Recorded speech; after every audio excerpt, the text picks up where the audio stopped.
Let's not get in trouble with them, mate. Don't want to be disappearing from some conference.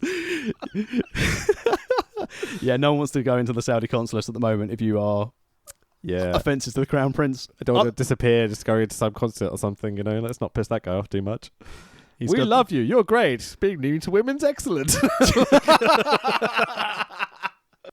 Hello, everybody. Welcome to the World of Wrestling podcast. My name is Rich, and as always, I'm joined by my good buddy, Tax Williams. Heyo! How you doing, buddy? Yeah, not too bad. Thanks. Just making sure I can't get the mic to clip straight away first thing in the podcast. So, today we're doing the AWA SuperClash III.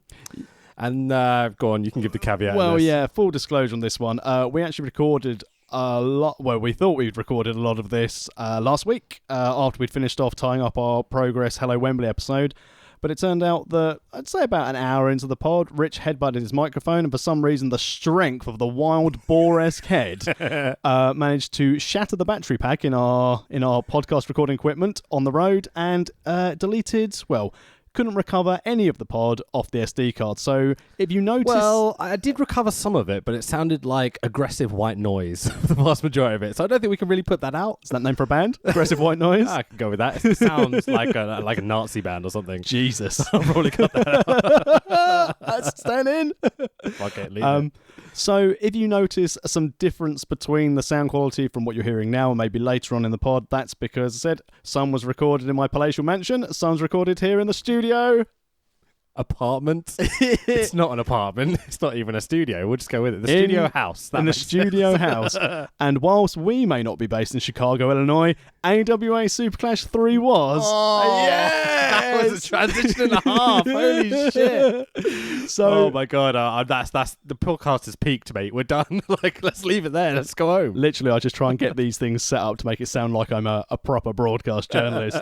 But this show, AWA SuperClash III, was held on 13th December 1988 in the UIC Pavilion in Chicago, so University of Illinois, Chicago Pavilion, in front of a very small crowd for the stadium / arena / pavilion of 1,672 very disinterested fans. For their equivalent of WrestleMania or the Super Bowl or whatever, this is a terrible turnout. In Chicago, like a really good wrestling town.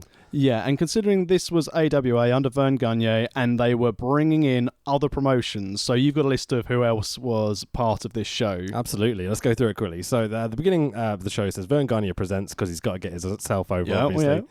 These matches are sanctioned by the AWA. We know who they are. The American Wrestling Association. WCCW, which is obviously World-Class Championship Wrestling, which is the Von Erichs down in Texas. The CWA. Yep. And the CWF. Yep, cool, yep. We've got ideas about who these are, but I've researched them a little bit. Like I think it's Championship Wrestling from Florida or the Continental Wrestling Federation. It's one of either of those. I think it's the one based in Dallas. And the CWA is Jerry Jarrett's promotion. Yep. So Jeff Jarrett's dad. Daddy! Well, you know. He was a good booker back in the day, kind of notorious as well. Definitely. Yeah, some good stuff out there. And the one thing they leave off is my favourite promotion that are on this show, the Powerful Women of Wrestling, which is David McLean's promotion. And a lot of you, if you've watched the Netflix series Glow, you'll realise that the Powerful Women of Wrestling is what Glow is based on.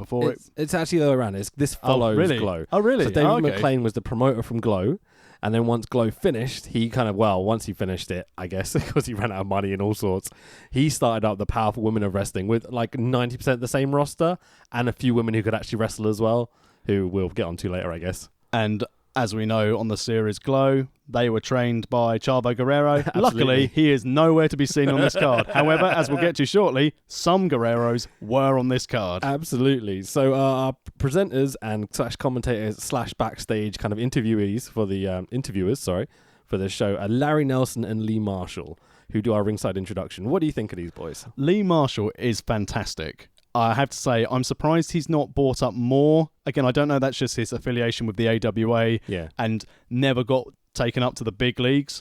But he is a fantastic professional. His voice, the way he phrases things, the way he tells the stories is excellent. Less of that can be said for, as I will dub him from now on, Larry the Pervert Nelson.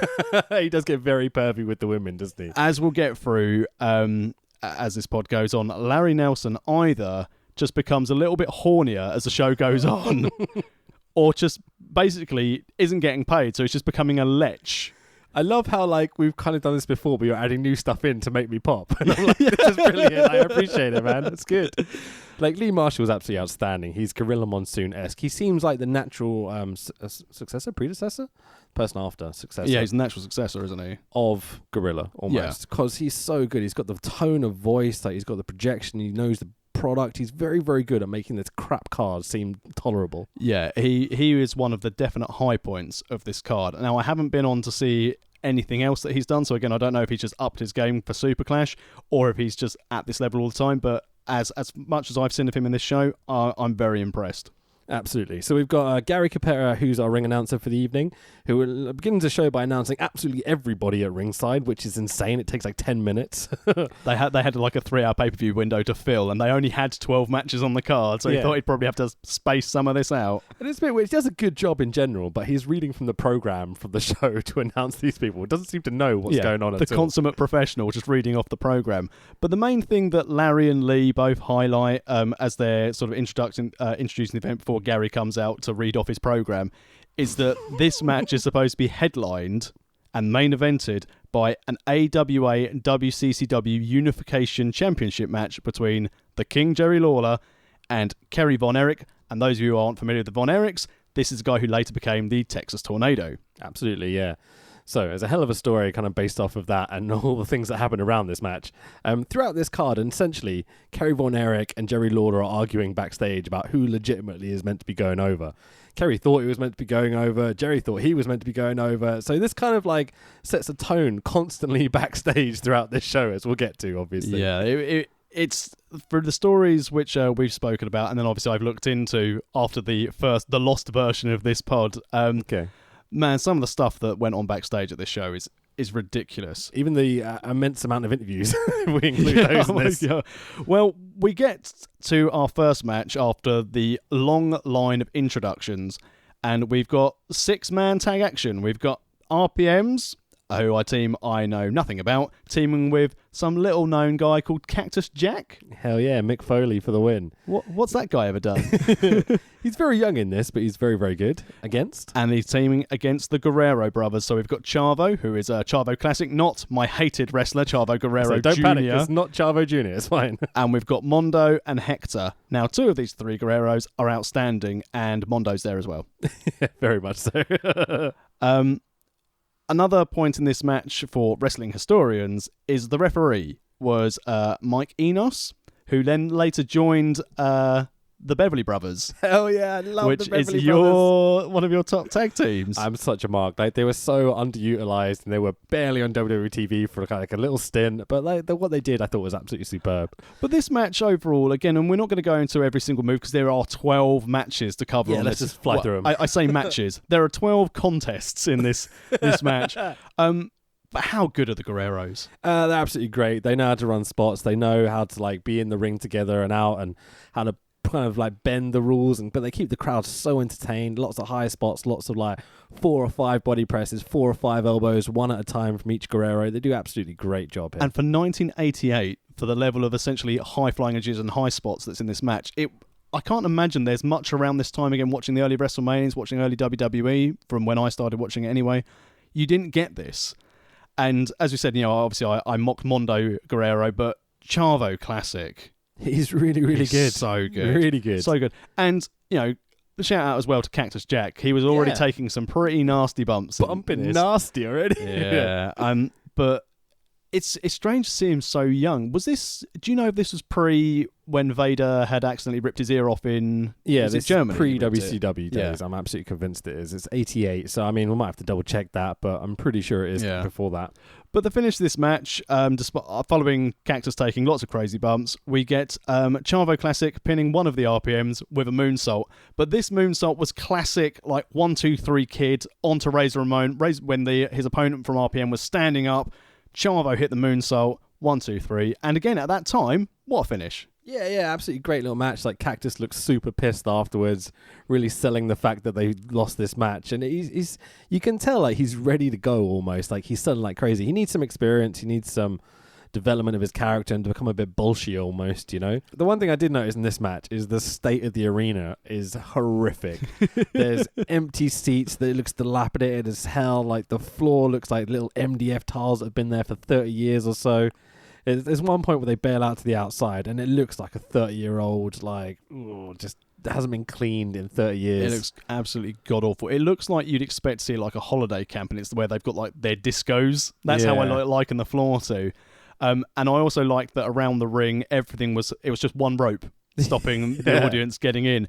And I noticed throughout the show, there are a couple of times where you saw mass bunches of security guards go into the crowd just to sort of separate people, either because they really wanted to get involved with the powerful women of wrestling, indeed, or they were just losing their mind at some of the things that happened on this card. Yeah. Is the state of the arena and the lack of lights and staging or anything like that, because they literally just walk out to the ring, and there's loads of people that come out with no entrances or anything. Is this why the AWA didn't survive? Why they couldn't compete with the WWE or WWF? I get the impression at this stage they were running out of money. All their top names had gone to New York, or they'd gone down to Atlanta. Probably not as many gone to New York at this time, Atlanta at this time as they've gone to New York. Yep. But I think you could really see that promotion for this event must have been poor. Because if you think that the excitement when WCW and WCW and WWE after the takeover, everyone was so pumped for that. Even when people weren't out of their AOL contracts, everyone was really excited to see WCW versus AOL? WWE. That's what they were all signed to. Oh, I see what you mean at the end of WCW. Yeah, when all the wrestlers were sitting at home on their sort of $2 million guarantee a year, and WWE were like, "So Sting, do you want to come to work?" No, you're right. No, Goldberg, boop, hello. But after this match, we get to go back to our friend Larry the Perv Nelson. And he is interviewing Nina Moretti, who is a very young Ivory.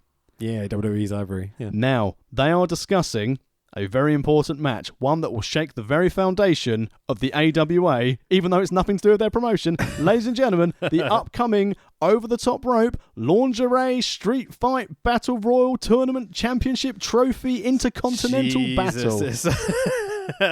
You've added a few things to that, but it is a very long title indeed. So Ivory's the POWW champ, of POW champ, as we're just going to refer to it now. That's what they refer to. Why is there two W's? Why not? Powerful Women of Wrestling should surely be PWW, but they've also gone powerful as in POW. Yeah. Then added the W for the wrestling at the Pros, end. they couldn't have them down as prisoners of war. So strange. We've got these POWs out here. Oh my god, they're prisoners of war. No, they're just ladies who are going to clearly go for a lingerie over the top rope battle royal. Interesting. So that's why they added the extra W, I guess. That's pure speculation, but I'm going to go with fact. This is my kind of wrestling, man. Like, I love this ridiculousness of, like, let's just do this. Let's go with it. But all I can say here is that Larry Nelson needs to learn where to put his eyes. Yeah, very much Because so. it was essentially, I'm going to interview Ivory, but I'm going to stare at her chesticles. The whole interview is just bad in general. And Ivory, she's got a lot of pre-workout going on. She is bouncing off the wall. She is hugely on caffeine. Oh no, definitely. No. The only Coke was of our delicious friends and sponsors, Coca-Cola. Absolutely, yeah. So let's move on to the next match. Go on. So we're back in the arena, and we have our next match, which is for the WCCW light heavyweight title between Erich Embry and a very young, let's spell his name, just in case you don't know how to spell it, JEFFJARRETT, sung to the ring by the Road Dogg, but not here, Jeff Jarrett, a very young Jeff Jarrett. Yeah, I mean, Jeff Jarrett is absolutely outstanding in this match. The story they're telling between flamboyant Erich Embry and Jeff Jarrett is that they've kind of gone back and forth with this WCCW Light Heavyweight Championship belt for a while. Both guys are really gently booed on the introductions. I think this might be an issue with bringing kind of Dallas and Memphis guys up to Chicago to wrestle for a promotion that are based out of Minnesota. Yeah, it wasn't well received. However, this is probably one of the best matches I've ever seen Jeff Jarrett wrestle. It's Jeff Jarrett's best match ever. I'm absolutely convinced.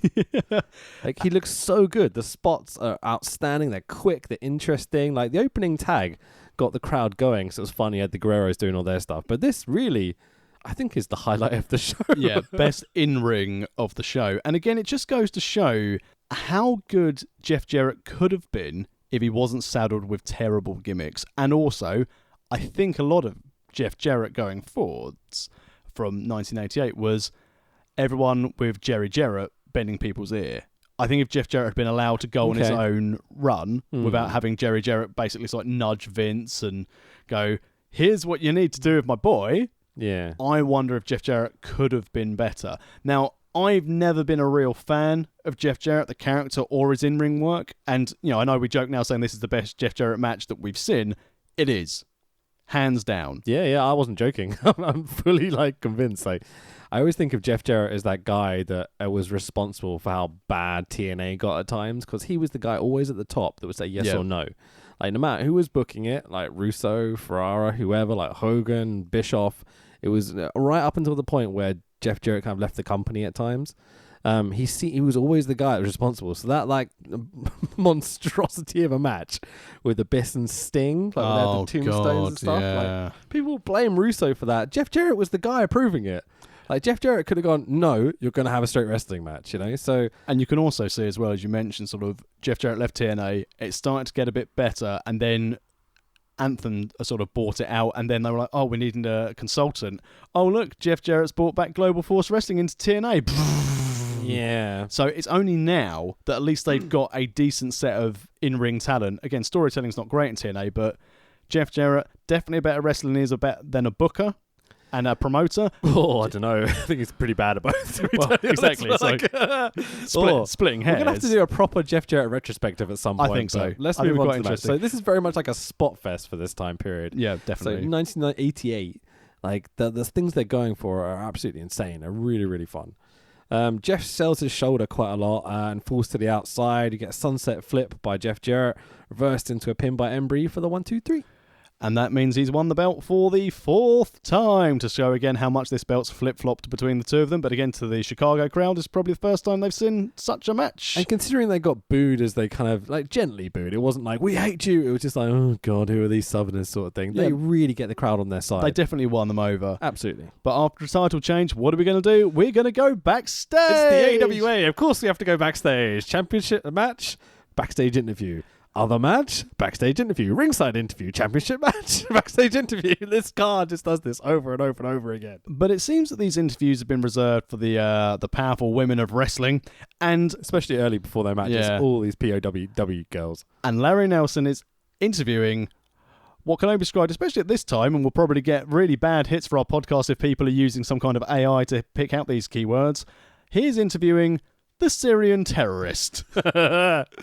Yeah, it's very glow at this point. Man, she's just a woman dressed in black who's pretending to speak in a foreign dialect, but I'm pretty sure she's going at the end of the interview. A few times she does this. Yeah, so either she's speaking really quickly and she's very proficient in Syrian, or she's a massive, massive ignorant human being.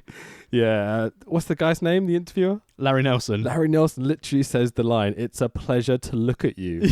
And oh, that's creepy. I know she's putting herself over and how hot she is and all this sort of stuff, but those weren't the right words to choose, I imagine. But I guess it's 88, you can get away with anything almost. Yeah, I mean, if you think up until this was the same in WWE until 2014. Yeah, well. Cat fight! Hello, Joey Styles. So after... I don't know what to say to that. Carry on. So after our backstage interview, we go back to the ring for our next contest, and here we go, ladies and gentlemen. It's the Boogie Woogie Man. It's handsome Jimmy Valiant, and he's going to go up against one half of the future Beverly Brothers, Wayne Bloom. And when I looked at Wayne Bloom, I first thought, bloody hell, Sandman looks pretty good. Yeah, it's definitely along those lines. But he's definitely not the Sandman. I love the Beverlys, and obviously at this point I have no idea who Wayne Bloom was, but I am a huge Boogie Woogie mark. I love the guy. I think he's one of the best kind of how to describe it? He does so much without doing anything. Yeah. He's in the lines of Dusty and, I don't know, even Lawler and people like that. He can go in, he can do punch kicks, do a spot here and there, but his character and his talking and his gimmick are so over. It's classic. Even when he went up and kissed Bill Apter and made Bill Apter on ringside just look so uncomfortable. Was that on this? Yeah. Okay, so cool. Basically, Apter's at ringside and Valiant goes and plants one on his lips. And Apter's like, oh, I don't know what to do. I completely missed that. Oh, man. But the match is a complete squash. It takes Jimmy 2 seconds to do a flying elbow and get the 1, 2, 3. But Wayne Bloom blatantly kicks out before the 3. And again, this is kind of classic American indie wrestling thing. Like, no one can look bad. Oh, no. No one takes a pinfall solidly. You will see as we progress through this card that other than these first couple of matches where there have been definitive pinfalls, it all goes downhill from here, folks. Obviously, Boogie Woogie Man gets the 3, and Bo Beverly, as I'm going to call him, kicks out. Hey. Wayne Bloom. Are you sure it was Bo, not Slick? Oh, no. Okay, if you say so. I hope so. I don't know, I can tell the difference at this point. They look pretty similar.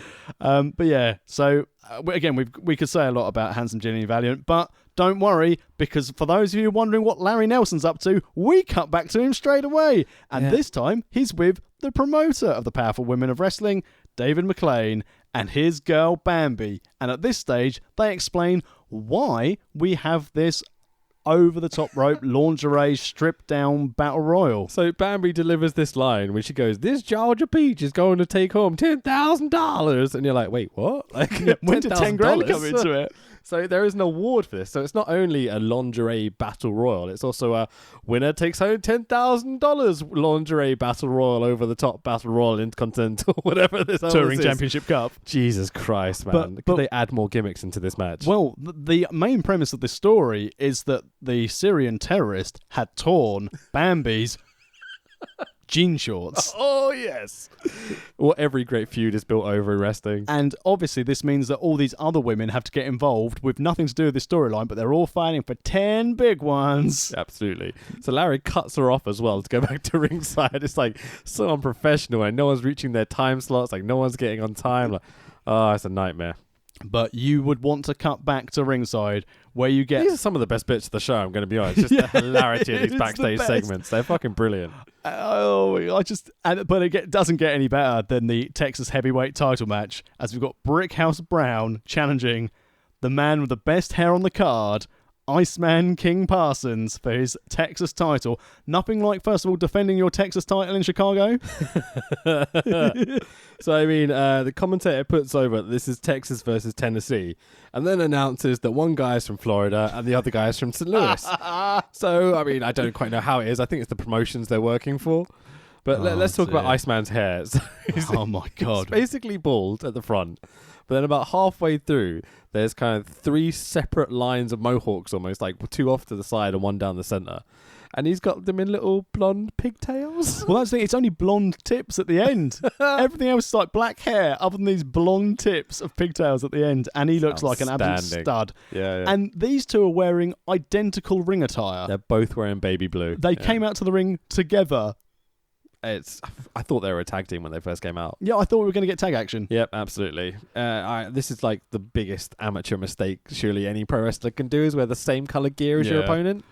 Like, do you turn up to most shows? Like, do wrestlers turn up with 2 sets of gear? Yeah, a lot of the guys do. Yeah, it seems sensible. But yeah, these guys, I thought, tag classic. Yeah, I mean, the match is okay, actually, when they're up against each other, obviously. Yeah, we had some shenanigans at the end, so match came to an end. Whoa, sorry. Whoa. Don't you dare pass over the fun of this match. So we've got Brickhouse Brown does a dance after, like, every move he does. He has a little boogie every single time. I love this gimmick so much. Like, do a clothesline, do a dance, do an elbow, do a dance, Irish whip, dance. That's called recovery. he's blowing already after his ring entrance, so he's doing the dance, and actually him having sort of convulsions. Like, and Brickhouse also does a flying burrito, which we had to put out there as well, because God bless you, Bobby Heenan. But yeah, so interesting dance steps by Brickhouse Brown.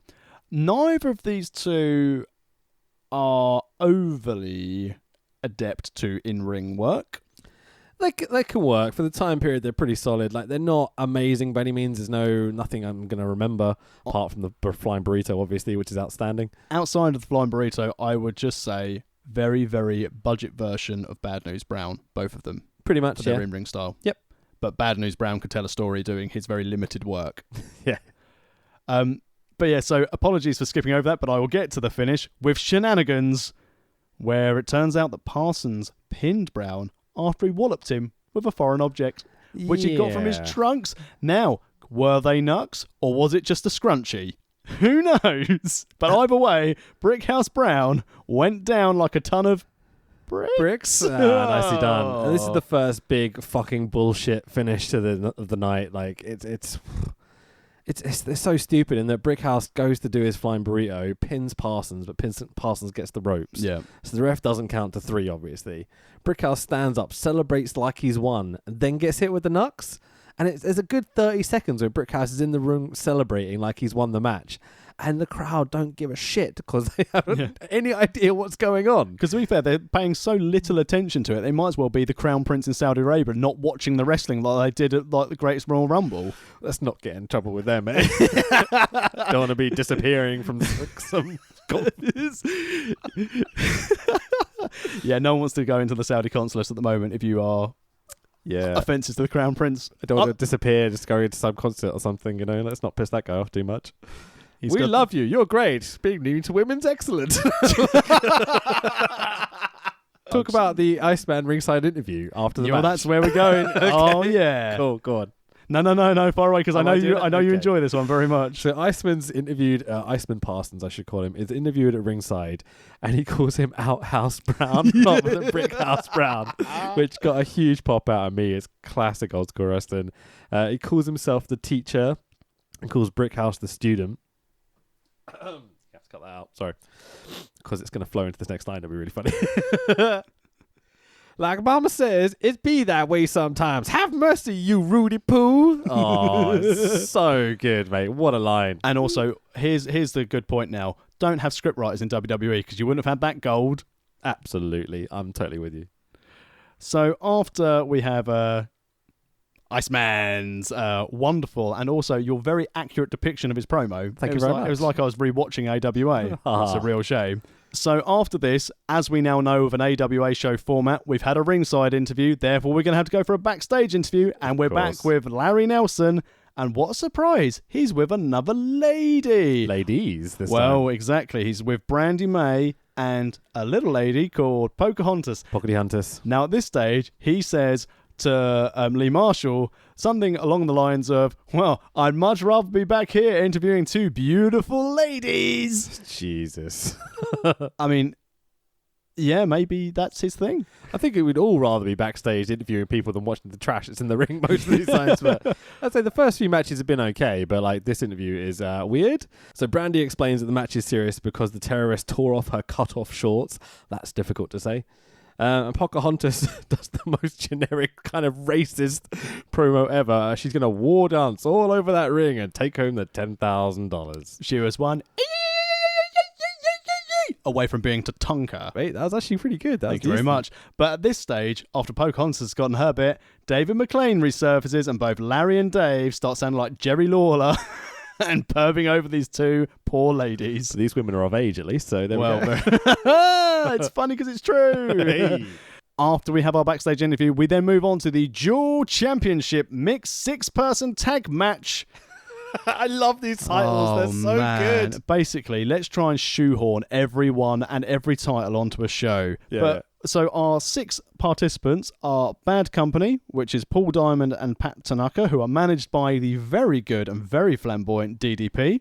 And they are teaming with Medusa Michelli even? I think it's Michelli, but yeah, we'll go with it. And they're going to take on team known as Top Guns, Derek Dukes and Ricky Rice. Ricky Rice as well. Ricky Rice? Because Ricky Rice is the person here, but Ricky Rice used to be a jobber on the old like WWE Wrestling Challenge. Oh, okay, fair enough. I remember Undertaker tombstoning Ricky Rice and putting him in a body bag, and I was like, where's he going? Not the same guy? No. Oh, okay. And my mum said to me, well, afterwards they go backstage and he just lets them out the bag and they shake hands. It's like, no, breaking kayfabe, mother. Don't do that. That's terrible. But Top Guns are teaming. Easier to explain than the realities of death and stuff, you know. Oh, he goes and buries them. No one searches for him because it's wrestling. Jesus. But Top Guns are teaming with Wendy Richter. Wendy Richter is the AWA's women's champion, and her title's online along with Bad Company's tag team championships, which are also AWA belts. Hence dual championships. Oh, yeah. Now again, wrestling historians, you may know Paul Diamond and Pat Tanaka as the Orient Express. That's the one. That's how I remember them. Yeah, for sure. So Paul Diamond became Kato and wore a mask. because, you had to be into the gimmick. And Pat Tanaka obviously was. Tanaka, managed by one of the best wrestling managers ever, Mr. Fuji. But DDP as a manager, really good. Really enjoyable. I enjoyed DDP as a manager. He's in a few of these matches as a manager this evening. I think he does a great job. He's got full of gimmicks. His box of gimmicks is just right there. Absolutely. He does a great job of making these guys get booed and being obnoxious, kind of typical manager. Does a really, really good job of it. Yeah, classic heel manager. I mean, this was quite fast-paced, but not really much to shout home about. Obviously, matches like this, it just stops the flow. If you've got to have, the ladies have tagged in, so the chaps have got to get out of the ring. I'm not saying that it should be an intergender match, but based on the fact this show ran 2.5 hours... I think it should be. You think it should have been this match? I think it should have been intergender, definitely. I think it'd be more entertaining and stuff. But I think... of the time period, they would never do it. Yeah. Yeah. But I think they should have split this out into 2 separate title matches. Oh, God, more matches. Nah, you're right. Let's just cram them all together. That's blatantly what they've done. They've realised they've got 12 matches. Is that how many it is? Yeah, 12 in total. 12 on this show. Yeah. They blatantly realised they've got had 13 and were like, well, where can we reduce them? I just say the tag and the women's and put them together. It'll be all right. So the finish to this match comes when Wendy Richter pins Medusa after Tanaka accidentally super kicked his partner. Medusa goes batshit crazy at the end and ends up getting spanked by Ricky Rise. Absolutely. Everyone in this match has an amazing mullet, including the managers and the ref and the women. This is of the time and it's absolutely brilliant. The finish is, weird. Very much another fucking bullshit sort of finish. A lot of shenanigans, a lot of issues. Yeah, the faces then go on to assault Medusa and spank her. Not very face-worthy sort of thing to do. Medusa goes mental and slaps Tanaka, which prompts the Orient Express and DDP to call Medusa a bimbo and ask where their belts are. They didn't actually lose the match. You knew the rules going in. You've lost your match. But it's really, really messy, and this is where the card starts to take a little dive off of a cliff. Little? And it starts to go... But we're still getting there. We've got a long way to go. You say little dive, it's nose-bombed off it, and it's currently going through the water heading towards the Earth's core. It's not the greatest match in the world. There's some silliness going on and some fun bits and some silly storylines and stuff, but it's there's too many cooks here. Way too many cooks. Yeah, definitely. But, what do we need now to try and bring us back up? That's right, Larry Nelson's back, but this time he's with a dude. So he's looking really disinterested. Yeah. And Kerry, obviously it's Kerry Von Erich. I'm sorry, I'll cut you off there. But it's, go on. No, far away. All right, so we've got the modern day warrior, Kerry Von Erich, and a child, which is concerning to start with. He does explain this is his daughter, and his daughter eventually just runs off halfway through the promo. He basically cuts an utterly generic shit-face promo where he goes, there's one Leaning Tower of Pisa, there's one Eiffel Tower, so there should be one world champion, which is a logic I can't understand. And also, there should be one world champion. Where's the CWA heavyweight title and the CWF heavyweight title in this? Absolutely. There is one world heavyweight champion. He wrestles for the WWF. His name is Hulk Hogan. You know him from SuperClash 1 or 2. Absolutely. Vern Gagne's boy. The guy took all your money and you're your fan. Trying to put over that either the WCCW champion or the AWA champion is the one heavyweight champion. Yeah. Why they're doing it. It's obviously promotion, all this sort of stuff, but the logic of the promo is terrible. And he obviously has been told by Fitz, this is what you're going to say. Go say it. Make sure you're a face. Get yourself over, son. Yeah. Because it's not the last time he cuts this promo. Jesus Christ. But, we're back to the ring. More AWA title action as we've got Greg Gagne going up against rugged Ronnie Garvin. Rubbish Ronnie Garvin, I think you mean. Shout out to the OSW boys. There you go. for the vacant World TV title. Now, I think you and I have different names for this title on our notes. Okay, I've got it as the International TV Championship. Yeah. Of course. Either way, it's a mid-level AWA vacant title.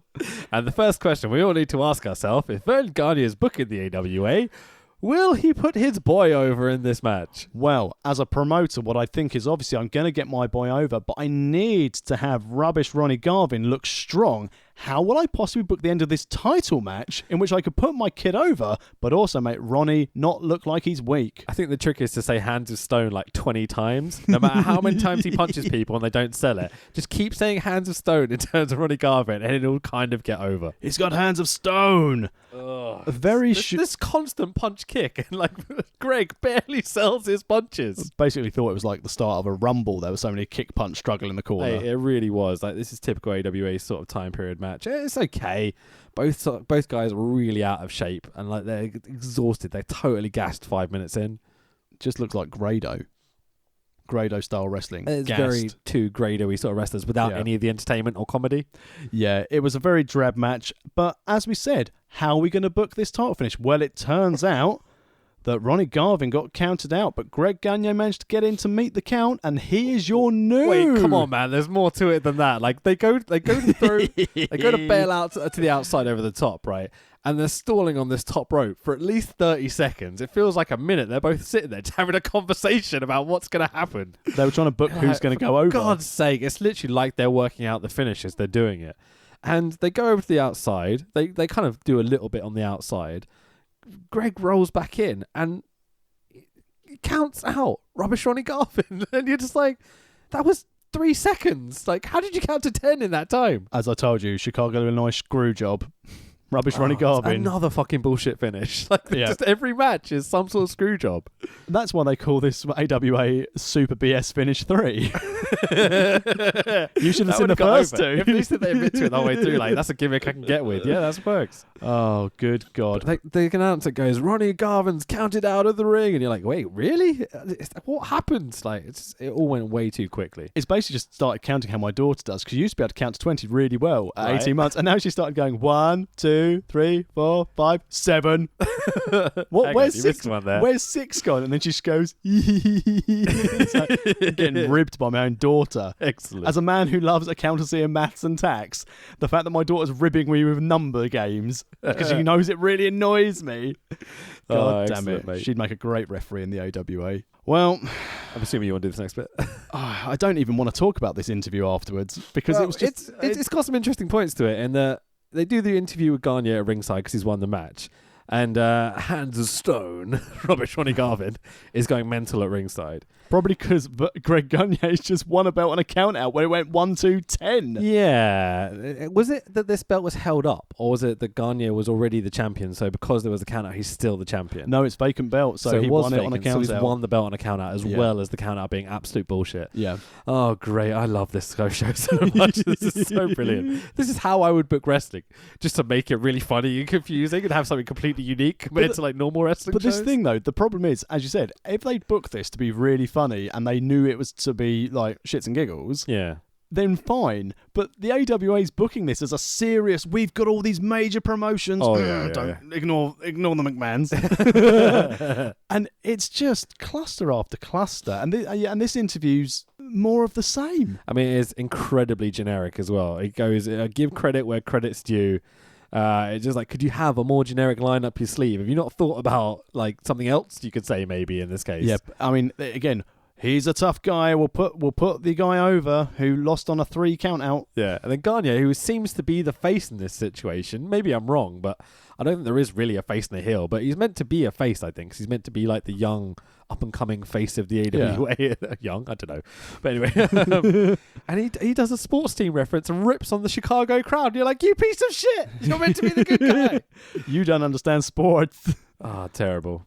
So because we've had a match and a ringside interview, we obviously then have to go backstage for a Jerry Lawler interview. He talks about Kerry's broken ankle that is been fixed or protected. In reality, if you don't know, Kerry was in a bike accident not long before their show and had his whole foot ripped off. Yeah. And so I tried to look at a bit of research on this, and there's a couple of people telling stories. Manny Fernandez tells an amazing story on YouTube, which is Colonel De Beers was wrestling Kerry Von Erich in a WCCW ring. And Colonel De Beers, because they kept Kerry's foot loss, I guess I should say, not ankle loss. That'd be weird. Still get your foot, but no ankle. So Kerry's foot loss as a secret, like, because they want to keep Kerry as this like top dog. Obviously, they've lost David at this point, and they need a Von Erich to be the superstar. And so they keep his foot a secret, even to the wrestlers. So Colonel De Beers goes to put on an ankle lock, and Kerry's whole foot just pops off. So I would definitely go and recommend looking up a few stories about Kerry Von Erich, because he was drugged out of his mind and mental. It seems absolutely crazy. There's some really funny, interesting family, stories. isn't it? I mean, it's such a horrible story, the whole Von Erich thing, but let's not go into it too much. I think if you want to look at that, just go look it up. There's loads of stuff out there. Right, so Jerry Lawler talks about Kerry's ankle being broken or protected now. It's just not there anymore. And he puts over the fact that Kerry is very, very muscly. I mean, he's not wrong. He's got a fair point. Kerry's massive. His foot is protected because it doesn't exist. He's a muscly boy because he spends a lot of time in the gym, in the shower block, buying steroids. Absolutely. Allegedly. Jerry's very, very good at talking. So good. That Jerry Lawler in-ring work, again, as you said earlier, about just having the ability to do one or two moves and just have the whole character down. He is definitely one of those people I would class as a character wrestler. Absolutely. But at the very best of his game, I'd say. Yeah.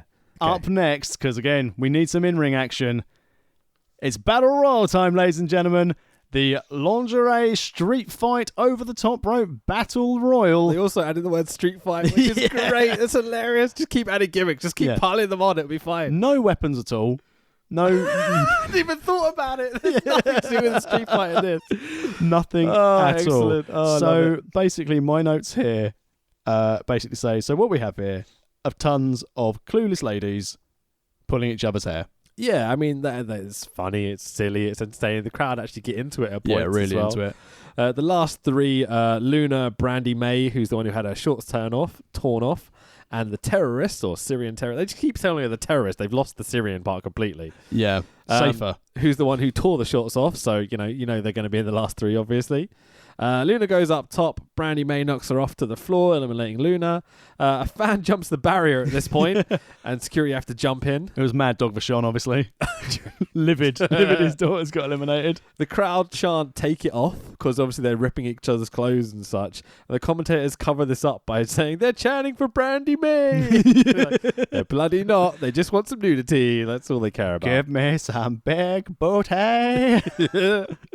And the terrorist gently dumps out Brandy May over the top rope for the win. And the Syrian terrorist wins $10,000. Of course she does. It's real. Now, two things to point out here, and I'll let you do the second point. But the first point, if you're going to give a prize of a 10 grand check, make sure it is an actual check or even a gimmick check with 10 grand on it. Because I zoomed in on it and it was just a rectangular bit of paper. It was not a check.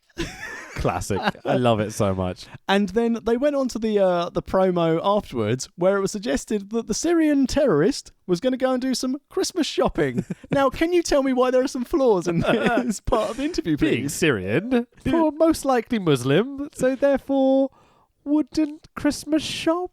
Oh, for God's sake. Come on, guys. You should be better than this. But with 10 grand. Ho-ho. Man, the backstage interview they cut with these girls is so funny because they just go backstage and the interviewer goes, I'm backstage with one of these ladies. I have no idea who it is, but one of these ladies. So he was backstage, good old Larry Nelson. He was backstage with Peggy Lee Leather, who looked like a tough biker bird. Yeah. Not even involved in the last three or anything. No. She's goes out 5th or 6th from the end, I think. And Luna, and basically there's a lot of anger that Luna got eliminated, and then out of nowhere, Medusa just walks in, puts a snake on Luna, walks out with back to camera as well. Yeah. It's impossible to describe. There's two girls giving their promos facing the camera, being very Ultimate Warrior almost, just talking nonsense. And then she just walks in with her back to the camera, dumps this snake on her and walks out. It's a total rib. It has to be. Blatantly a rib. Absolutely. She's not even involved in the match. It's just it's absolutely That's great. Ridiculous. But then we try and maintain a degree of professionalism. We get a professional journalist at ringside with Lee Marshall introducing Bill Apter, who's there to give Jerry Lawler the Pro Wrestling Illustrated Inspirational Wrestler of the Year award. Now, little did they know backstage, Kerry Von Erich and Jerry Lawler were still probably having discussions, gentle, polite, friendly discussions about who was going to go over. So Lawler no-showed to get his award. And the best part of this is Lee Marshall was about to start saying, well, I'll accept it on behalf of Jerry Lawler, but he was cut off by Bill Apter and said, I'll give it to him later. Bill Apps is such a pro, man. He took control of this situation and knew what to do and got his company over and made sure that Jerry Lawler was going to be photographed on TV with that plaque in his hand. And absolute it's like, pro. what a legend, mate. So after the disappointment of not seeing Lawler come out to collect his plaque, because they're still at ringside for like a minute going, is he coming? Is he No, we'll just do this. Go on. I think they were just stalling because they needed to get time for everyone's favourite American hero, Sergeant Slaughter, who's backstage. Hang on. Do you not mean Hulk Hogan? This is the American hero. No, American hero. He's a veteran, you know. The Sergeant Slaughter. He's backstage with Larry Nelson discussing his boot camp match with Colonel De Beers. Now, this was 3 years as I built in that he's an American hero before Sergeant Slaughter became an Iraqi sympathiser and had to go around with a full security detail as they feared he was about to be taken out by snipers. Absolutely, yeah. In this promo, he talks something about a refrigerator. I didn't quite get what he was trying to say. No. Something about being a fridge or like putting him into a fridge? The only thing I thought to at this stage was, is he alluding to the time in the 90s when the WWE signed The Fridge, the American footballer? Maybe. And obviously that didn't go well. I don't think so. But I wonder whether he was a star at this time and he's thinking that, you know, big guy, refrigerator, maybe I can talk something about that. But like his words don't make sense. He's saying lots of big words. Yeah. He's shouting a lot. There's no kind of like... Didn't get any maggots out of it. Go on, let's move on to the match. So it's Colonel De Beers, accompanied to the ring by, as you'd expect, Diamond Dallas Page. He's a heel. He needs a heel manager. It's how times work. Exactly. I mean, you know, you looked at Slick and Harvey Whippleman all buying each other's service and having a really odd group of people they managed. So this must be what DDP did. But it's a bit of a strange combo. This was a relatively decent, I say, weapons-filled brawl. It's certainly more weapons than in the Street Fight Battle Royal we had. Yep. So, I mean, the Sarge actually gets an entrance, which is new. Oh, yeah. With patriotic music and everything. As one would expect. Like, Kerry Von Erich doesn't even get music for his entrance later. So that's because he's WCCW. Oh, do you reckon that's what it is? Yeah, without a shadow of a doubt. Maybe, yeah. So, in terms of weapons, we use a riding crop, which is flexible and probably doesn't hurt very much. Helmet, which probably does hurt quite a lot. And so there's lots of chokes, and that's about it, weapons-wise. Yep. But, like, you know, it's done as a kind of street fighty sort of match. It's not good, but it's not terrible. Yeah, I'd say very average, non-violent street fight. Yeah, absolutely. Some prick at ringside has a whistle and won't stop blowing it, and I want to kill him. Yeah, screw you, Bill Alfonso. I can put up with Bill. But we get Cobra Clutch. DDP calls out Adnan and Sheiky Baby. Come on, America's enemies. Absolutely. And I wasn't sure what was happening in the finish here because like Sheiky comes out to make him humble, obviously.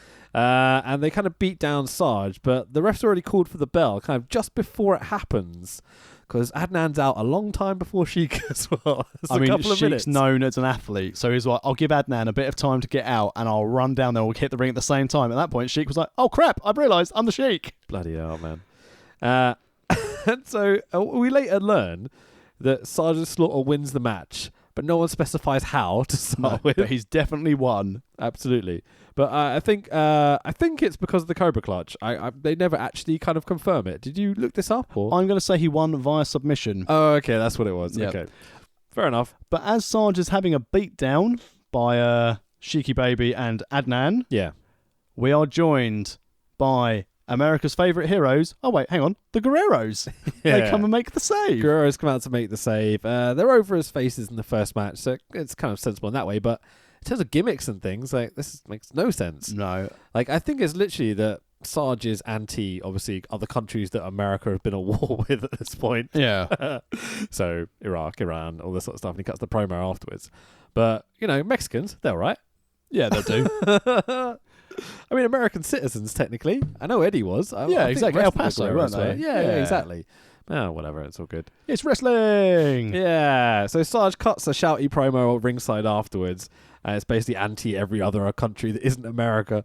And he does the Pledge of Allegiance at the end.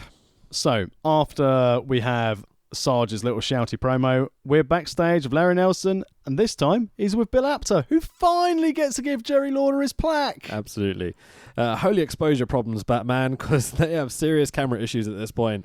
Everything's bleached out and bright, and this promo is obviously a last minute. Oh my God, wait, what? We're doing this? Okay, quickly switch on the cameras, let's go. Yep. Yeah. Bill's found Lawler backstage. And that's pretty much it. Yeah, so he gives him the plaque, and Lawler very nicely accepts it, but he puts himself over so hard.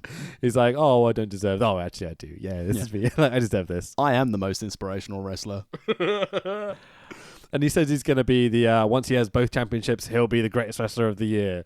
And again, oh, nice and modest. Total pro, though. Absolutely. Making the best of a bad situation. Jerry, we need you. Quick, cut a promo. What am I going to say? I know exactly what I'm going to say. You can tell he's having issues backstage because he's almost laughing at how silly the whole situation is. Like, yeah, it's quite fun. I like this bit. So now we're back to tag team title action from WCCW, as we've got the Samoan SWAT team, Samu and Fatu, along with their manager, former Freebird, Buddy Roberts, and they're defending the gold against another Freebird, Michael PSA's. Different Freebirds, I think, but like, it's all good. And Stone Cold Steve Cox. Cox. Why are you adding on the Stone Cold? You did this on the first recording, like, just because his name's Steve. Because that's all he's got going for him. Okay, fair enough. I wonder whether that was actually his gimmick and just Austin stole it or some shit. Definitely not. No, okay, fair enough. Stone Cold Steve Cox. First note, Steve Cox, again, similar to earlier about gimmick, I love gimmick that stuff. Steve Cox is the person you want to talk about. Go on. Well, he's wearing exactly the same tights as the Head Shrinker boys from the Samoan SWAT team. Yeah. It's ridiculous. It's this pink and green kind of like printed weird pattern. I mean, I thought also, you know, how much an hour? It's a good rib, but not talking about Steve Cox first, about his fashion before we talk about Michael Hayes. I was talking more about who the fucking Samoan SWAT team are. Oh, I'm going to get onto that after Michael P.S. Hayes. All right, working a face role. Yeah. How do you feel about Hayes working face?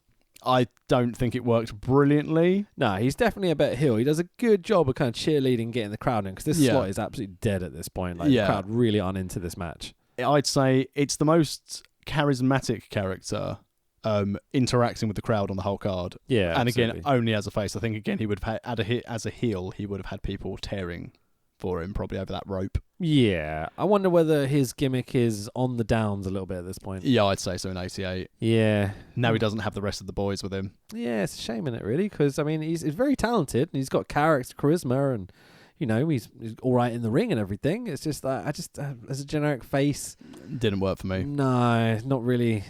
Nah, not really at all. They were against the Samoan SWAT team, who then became the Head Shrinkers. First shout out to brand merchandising, as the Head Shrinkers were wearing their Jägermeister t-shirts coming out to the ring. Yeah, sponsored by Jägermeister. Excellent work.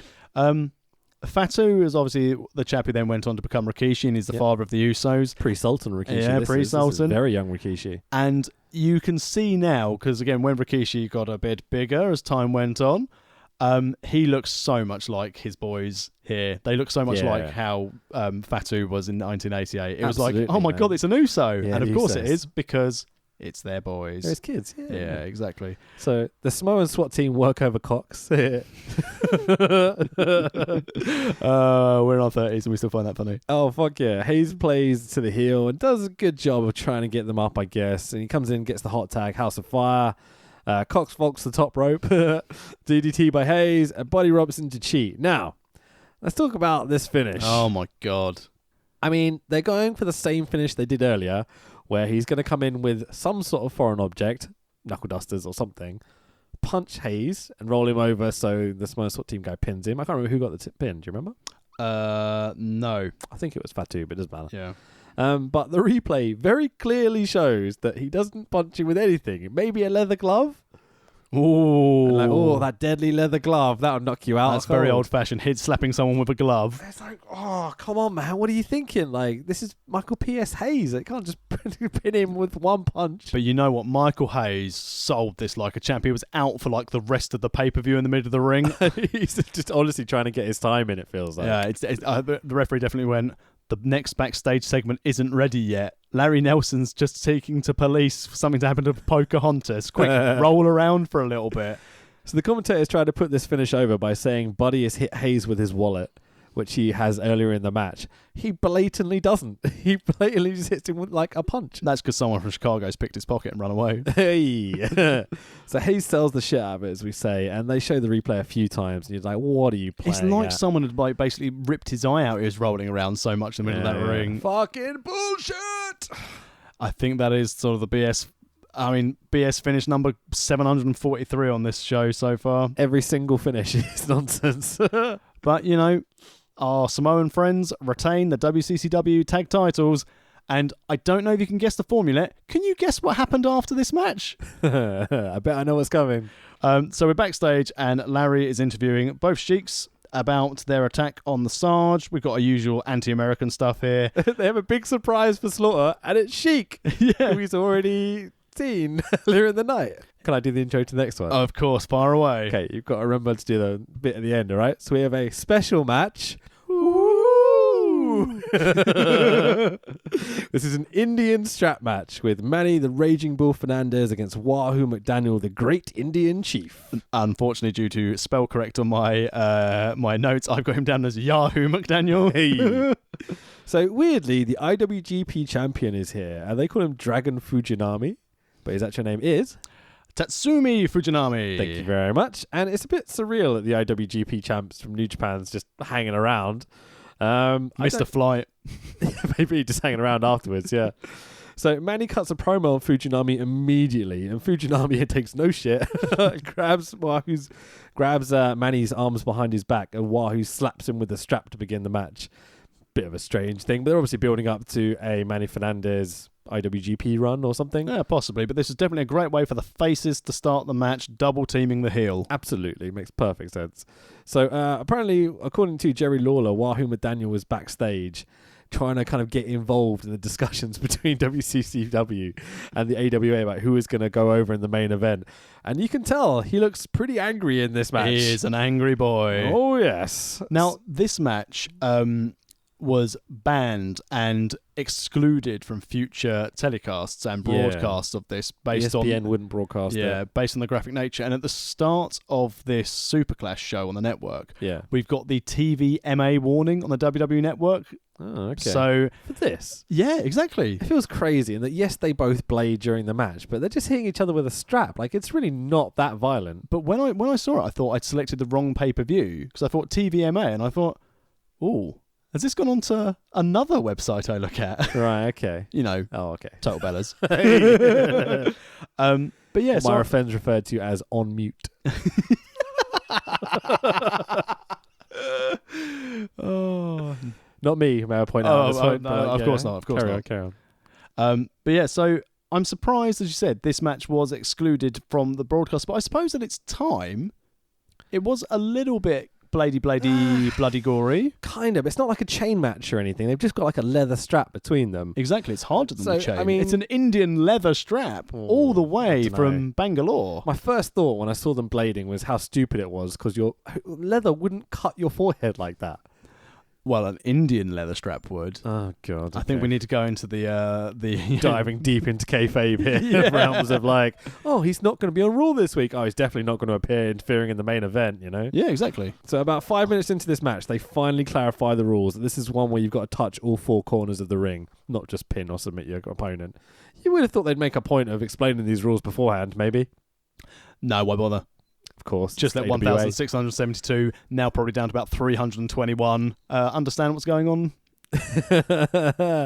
This is very much slap kicky based, as you'd imagine most of these matches are at this point in the card.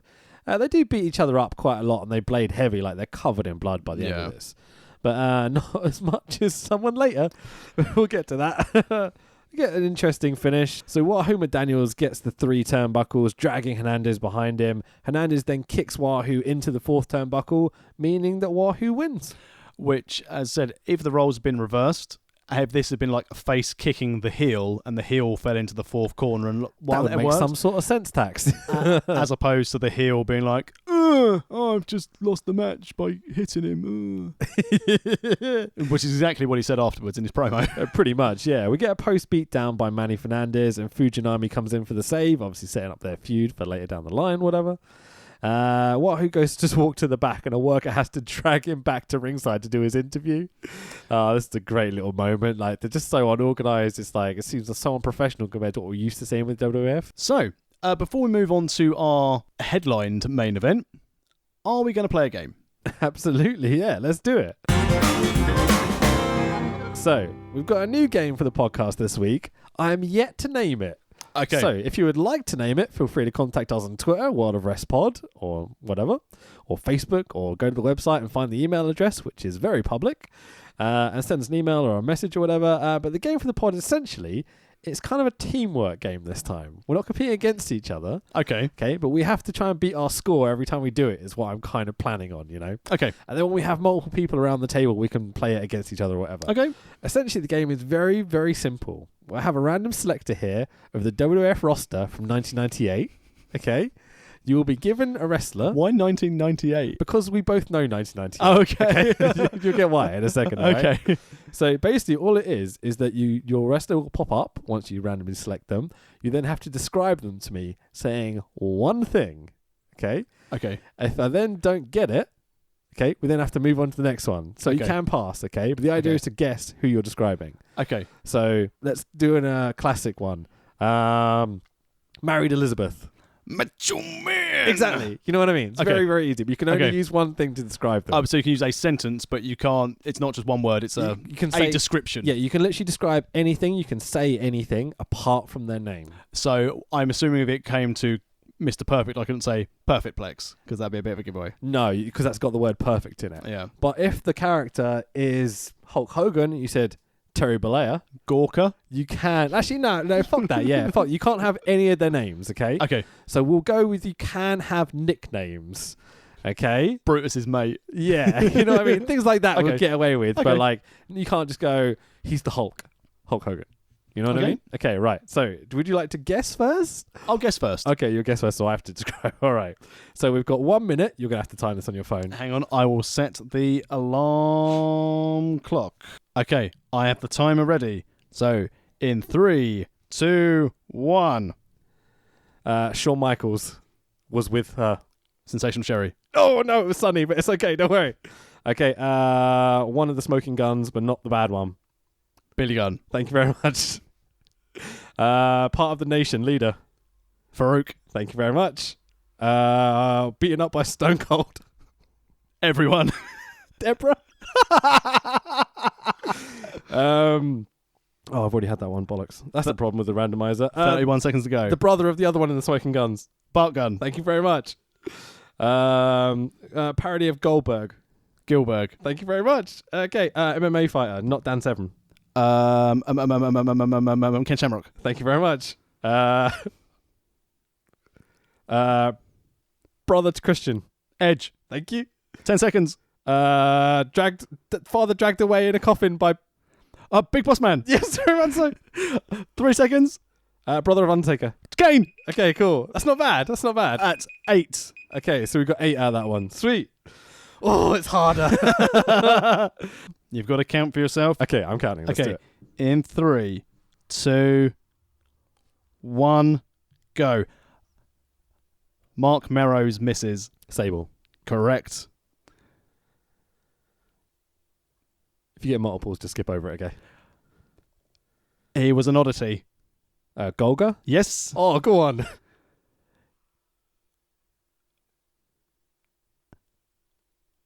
Leader of the Nation. Farouk. Yep. This is hard. We're going to have to get rid of multiples somehow. Sang Jeff Jarrett's entrance music. Road Dogg. Yep. Tag team partner of Brian Christopher. Oh, pass. Go to the next one. That's Scotty Taylor. Scotty Too Hotty. Damn. He was once broken, now woken. Matt Hardy. Yep. Alabama Slam. Bob Holly. Yep. Oh, Jesus. Also managed Jeff Jarrett. Deborah? No, Tennessee Lee. Oh, damn it. I got the wrong one. How many did you get? 6. 6. Excellent work. Which is a shame, because the next one was going to be Savio Vega. Oh, man, that could have been fun. That is an excellent game. Yeah, I like this game. It's fun-paced. It's fast-paced and brilliant. silly and fun, you know. So, back to the card. So we're backstage with Stanley Blackburn and Vern Gagne. Stanley Blackburn is the AWA matchmaker. Or WCW matchmaker? I don't know. I lost track at this point. I'd lost track, but either way, they're both being very critical of the brutality of the last match. Indeed. They proper stumble over their words at times. Yeah. Like, not for me to mock someone stumbling over their words, because I do it all the time. But, yeah, they really put over the last match, the main event, and they kind of talk bollocks. Yeah, they hype the main event that isn't technically the main event. This is completely unnecessary. Yeah, no point. Yeah. It's just a case of, again, well, in this instance, I wonder if it's a case of clearing the ring of all the blood. Oh, maybe. Yeah. So at least there's purpose to it. So, this is highlighted as the winner-takes-all World Championship match for the AWA Championship, which is currently held by Jerry the King Lawler, versus the WCCW World Heavyweight Championship, which is held by the modern-day warrior, Kerry Von Erich. Texas Tornado. Yeah, indeed. So with all the shenanigans going on with this, Lawler doesn't even get an entrance. No. For a unification match. For, in theory, the two big promotions in their eyes, you know? Yeah. It seems very silly to me. Al Lerner, whoever that is doing the ringside announcements. Is a new guy. He's a local radio presenter. Oh, is that where it comes from? Yeah. He gets booed out the building, to be fair. Lawler gets booed mostly as well because, you know, Chicago, he's a Memphis guy. He cuts a promo pre-match about having won World Heavyweight Championship. Lawler cuts a promo pre-match about having won World Heavyweight Championship. Kerry enters, does his big ring entrance, but no music. Of course not. Very weird. They're not Sergeant Slaughter level. But WCCW is renowned for being the company that brought in the music for the wrestlers' entrances and such. Why doesn't Kerry have music? Like, surely this is a big moment. WCCW wouldn't release the licensing to AWA. Do you reckon? Like, surely they're stealing music at this point. Because I don't think even like copyright licensing is a thing in 1988. I don't even know. Kerry gets in the ring and immediately starts to cut a promo himself about how there's one Mona Lisa, one Leaning Tower of Pisa, and one World Heavyweight Championship. Ah, for God's sake, Kerry. Come on, man. Just in case the people backstage, they hadn't seen the backstage interviews earlier, just wanted to really emphasise the fact that there can be only one. Kerry takes his robe off, and the first thing I think of, he is roided beyond belief. Yeah, that's not workout belly. That is roidy, baby. There's like veins sticking out of places where you shouldn't have veins and such, you know? Like, he looks unhealthy, but jacked to the gills. EC3. It looks very EC3, actually. Yeah. Worried. But with like a beautiful mullet and long hair. Like, gorgeous boy. And can work. Yeah, too right, man. So Kerry accidentally blades his own bicep backstage in an earlier interview. Do you know about this? Yep. So apparently him and Jerry are backstage talking, and Kerry's pretty much out of it, is the way Jerry Lawler describes it. And he's got a blade strapped to his finger and goes to itch under his armpit and blades all the way down the inside of his bicep. God, Kerry. I mean, we've all been there. Have we? No. So Lawler stalls in the ring to start with. Lawler slams Kerry's arm all over the turnbuckle to try and make it look like he's busted open Kerry's arm. Yeah. So at least like Lawler's clever, you know? He's working how he thinks he needs to make this and put it over. And what I've always seen in wrestling matches, if you bust open your opponent's arm, you're on to a winner. Oh, absolutely, yeah. So Lawler bites the arm as well at one point, which is pretty awesome, to try and really get over this blood thing. Kerry no-sells Lawler's pile driver. For fuck's sake, this is like his big move. Who no-sells a pile driver? Ridiculous. The Iron Claw gets blocked. Kerry kicks out from a Lawler pin, and Lawler bumps onto the ref. Kerry does a horrific-looking pile driver to Jerry Lawler, where his head's down by his knees, and he's literally just driving his head into the mat. Like, if this ring was any stiffer than it already is, like, this could be really dangerous. Like, it looks horrific. The ref stalls for a little bit. 1, 2, kick out by Lawler from the pile driver. Thank God he's still alive. Then Lawler starts to go proper heel. He starts reaching into his trunks to get knuckle dusters and such. 4th or 5th set of knuckle dusters used on this card. Job lot. Got them cheap on eBay, you know, like. Kerry blades his head this time. Thank God he blades the right position of his body and not like his chest or his leg or something. Lawler Bret Rope punch. Gotta love it. Goes for the goes for it again, climbs the ropes, but this time gets caught into the iron claw, but to the belly. Well, exactly. The iron claw to the belly is dangerous. That's so weird. I've never seen an iron claw to the belly ever. I've obviously seen Fritz and David do it to the head and such, you know, and Kevin as well. I've seen a bunch of Kevin's matches.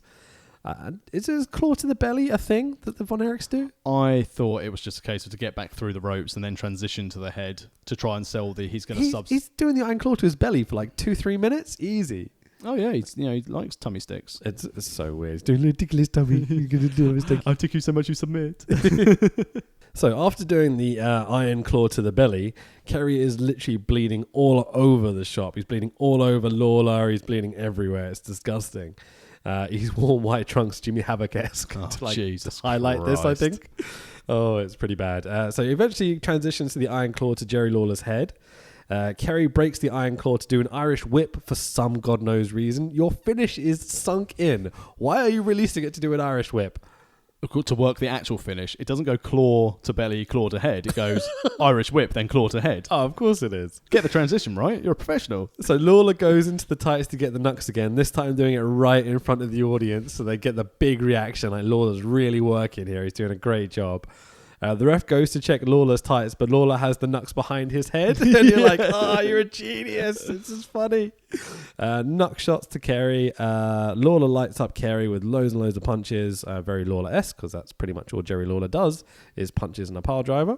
Works. Absolutely. Maybe that should be my wrestling style now. For guys that do like nothing in the ring, they're basically punch kick guys. If they do a kick, they're lucky. Yeah. It's very much punches. There's no suplexes. There's nothing. Like, they work very well considering. An idea, maybe. An idea is forming in my podcast partner's brain here. I wonder if I can hit anyone with a pile driver. So we get another shot with the knuckle dusters, double knockdown this time as well. Iron claw back on. Ref throws it out after checking on Kerry's busted up face for blood loss. There is nothing worse than a title changing hands due to blood loss. I also enjoyed the WCCW promoter on the outside shouting, "He can go on! Yeah. He can go on!" I didn't know if this was some kind of Montreal-esque screw job where they're like, he's bleeding. He's got the claw on. Oh, Jerry's won. Don't worry, Lawler's just submitted, but he's got a lot of blood missing, so he's lost. So my introduction into this match was I saw an interview with Jerry Lawler talking about it years ago, before I'd even seen this match. I think it was when I was researching the Von Erichs and how it was very hard to get there. So I knew what this finish was going to be, and that Lawler wins both belts on a bullshit kind of Lawler's about to be finished with the iron claw, but the ref checks to see Kerry, is bleeding too much and then calls out the match. But the fact the belt changed hands and Lawler becomes the champion of both companies, but Kerry walks out with the belts. Yeah. It's very bullshit again. Also, I'd imagine he's off his tits and thought he won. Probably, yeah. I mean, at least playing the face game of I've got my claw on, he's submitted, I must have won the belt, I'm going to leave. Yeah. But instead of playing ball and going along the lines of, oh, I haven't won, have I? Or I'm annoyed. He's just gone, no. If I leave with the belts, I'm the champion. Absolutely. That's why I always hate it when people hold wrestling belts and they're not champions. Yeah. Because it's a case of, Do you reckon this is instruction by Fitz? Like, you leave that ring with both those belts. Yeah, no I think so. what. Because if they thought, well, the stream will go off and you've left with both belts, so if people look at that image, you're the double champion. Exactly. Yeah, very much so. So the commentators say he can't go on, he can't see, he fucking can. He blatantly can. Absolute bullshit finish. He walks out with the belts. Stop, thief! He stole the belts. You didn't win those. And obviously we have to have an in-ring interview with Lawler. He puts over the referee's decision, how it was a good one.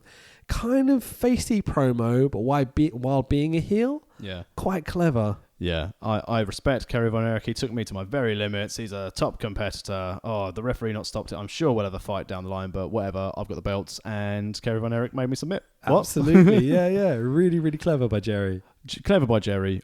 God awful booking. Oh, terrible. Again, absolutely this terrible. just smacks of two promoters not being able to come, once again, as we said earlier, to a decision where they can't just have one of their one of the wrestlers in their promotion look weak. This is the problem with all these people coming together under one banner rather than just having one banner that's booking the show. Yeah, and this is why super shows, unless people have decent working relationships, do not work. This is why things like ROH and New Japan works well, because they don't mind putting each other's talents over. Absolutely, man. And I put it down to the fact that this is a lesson learned from the late 80s territory days when they were trying to compete against WWE. Yeah. That now people realise they have to work together. Because, for example, had Cody Rhodes not been able to work with all those promotions, All In would have not happened. Yep, absolutely.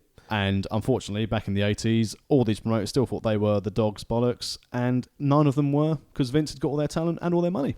It's like when a band's really popular in one town, and they get their ego kind of thing happening, and then they go to the next town over, and there's no one at the show. Save Target as. Okay, fair enough. Your band. Yeah, thought we were brilliant. And in fairness, they're a very good band. I thought they were a very good band. But I'd say Iris is probably like that as well, to be fair. But we were pretty modest, to be totally honest. We never expected a great deal, and everything we got was kind of lucky, you know. No, Iris are very, very good though. You're a very good band. The thing is, though, Save Target House is a nice band. Iris was full of relatively nice, polite people on individuals, maybe not together as a collective. I'm just gonna say yes. Save Target House are full of wankers. I like them all, but yeah, it's fine. I know what you mean. But so we get a backstage interview with Kerry von Erich as well. He bitches about the finish, cuts the and rightly so. Yeah, absolutely, and cuts the exact same promo for the third time. This one, there's one of these, so there must be one heavyweight champion, and it's Lawler. Oh, yeah, very much so. But that's not all, folks. Tonight's main event of the evening. See, this threw me because at this stage I was like, I'm going to turn the network off because this is great. I've watched that. Oh, there's quite a bit of time left. There's still 10 minutes left on the show. And then we move on to our main event of the evening of a stud stable of Robert Fuller and Jimmy Godden. What I've written at the top. This is why Vince won. This bullshit, having this weird tag team match after this main event, is why Vince McMahon won this war. Now, at this stage as well, I thought, so we've got stud stable of Robert Fuller and Jimmy Golden against the Rock and Roll Express. I thought, right, we're going to have a clean, decisive win from Rock and Roll Express. Send everyone home happy. The logic behind it makes perfect sense because you know you've got the bullshit finish in your actual main event. So let's have a tag match, send everyone home happy at the end. Not quite how it works out, which makes even less sense. So stupid. I should have known by the time I got to this match that this was not going to be a clean win, and it wasn't. And this match suffered from it not being in the main event because everyone's just watched half an hour of Lawler and Von Erich have a pretty decent match. Yeah, very tense match, to say the least. But the finish, again, just removed all credibility from it. Yeah, that would send anyone home pissed off that you didn't actually get what you've been promised. And nothing like finishing a card with lots of clean finishes with something we haven't seen all night. A double DQ! For God's sake. And a really sloppy one as well. Yeah. Like, there's boring chants in this match straight from the beginning. From the 6 people still there. Yeah, like a lot of people have left the arena before this match even starts. And there was quite a lot of empty seats anyway. So it's getting very weird as this match goes on. We get a few kind of cool spots by the Rock and Roll. Because let's face it, the Rock and Roll are a very good tag team for the time period. But they're a little past it already at this point. Like 88... leading into the 90s. Like, they're tailing off now. I also get the impression, based on their post-match promo by the ring, that there had been rumoured dissension between the Rock and Roll Express leading up to this. So obviously that's why it was no surprise to them that they won. Hang on, you didn't win. It's a double DQ. And they cut the promo at the end as well, don't they? Basically, the heels cheat a lot. You get a bullshit thing. The ref randomly counts to 10 while there's still people wrestling in the ring and just throws it out. You're like, fucking bullshit. In all honesty, I think the referee was just basically doing this. You know what, mate? Let's just call it a night. I'm just done. just sod this. I'm just going to call it. Absolutely. Yeah, seriously, fuck this company, even though it's not a company. Fuck these companies. There you go. I mean, I like the history of the AWA. I like the history of World Class. Again, it spurred on a lot of great talent, and it spurred on the superstars that helped Vince McMahon build his brand and his company. But because at this stage, I knew I was just going to have endless promos after this, because I, again, still saw there was time left in another match. Yeah. I stopped, because I thought it's just going to be promos. It's just going to be going on from there. Probably backstage, because the Rock and Roll Express had something, I'd assume. The stud stable had a promo backstage where they probably went, we're better than the Rock and Roll Express and we'll get them again. And then they probably literally what I've written down. And then I'm going to guess they probably had another promo with the promoters going, oh, wasn't it a great show? And then they'll have one other promo with someone else and then they'll call it. Pretty much, man. Oh, really? You're pretty much on the nail. So there is a backstage interview with the stud stable where they do southern shouty thing and they say, boys, after every sentence. Then they have a ringside interview with Vern Gagne where he talks about how great the crowd was as they're leaving. People are shouting things in the background. I imagine they're shouting, we want a refund, because there's absolutely nonsense. Like, people are going up to the ring behind Vern, shaking the ropes and photobombing and stuff. And you're like, this is excellent. This is so amateur hour. It's brilliant. They literally recap every part of the show before they finish. Jesus Christ. And then we get the goofiest end titles of music I've ever seen in my life. Right, okay, so quick notes about the show. The ring is stiff as hell, but bouncy. And it's also mic'd underneath. So every time anyone walks in the ring, you hear like WD-40, that bastard. Oh my God, it's so bad. Like, what did you think of the ring and the setup and the arena and things like that? Awful. The whole thing was just dilapidated and looked old and crinky and creaky. You know what I likened it to? Go on. And it's not to be disrespectful. This just reminded me of 5 Star when it had its very brief run earlier this year. Right. Empty arenas. Obviously, the arenas for 5 Star were a lot better off, but shoddy finishes, glitchy finishes, piss poor production, lots of botchy finishes, talent probably not wanting to work with other talent, and an unfortunate shame, because when we said we were going to do sort of our old stuff, I thought, well, AWA is going to be a really good place to start because they have some good wrestling. And again, foolishly, looking down the card, I was like, Von Erich versus Lawler, that would be good. And again, in fairness, other than the finish, match was very good. Yep, didn't mind the match at all. We had the Guerreros, we had some Cactus Jack as well, so that was nice. Early Jeff Jarrett, again, we only had about 5 minutes of it, but it was quite nice to see. This was brilliantly fun. It was so silly. This is great podcasting. I'm absolutely praying that the first part of the pod didn't delete when I bashed my head against this and the battery died. But it is what it is. The turnbuckles in the ring kept slipping as well. Do you notice this? So occasionally people were taking bumps and I'd be like, oh, that's going to hurt. It's just like going up to Sittingbourne or down to Sewer Centre Ashford and watching how those old indie shows, which we watched at the dying days of British wrestling. Absolutely, mate. Yeah, it very much felt like along those lines. I've kept the ring in my shed sort of thing. Yeah. So we've already talked about the empty seats from across the hard cam, and the commentators. I think they're absolutely outstanding. I think they did a great job during the night.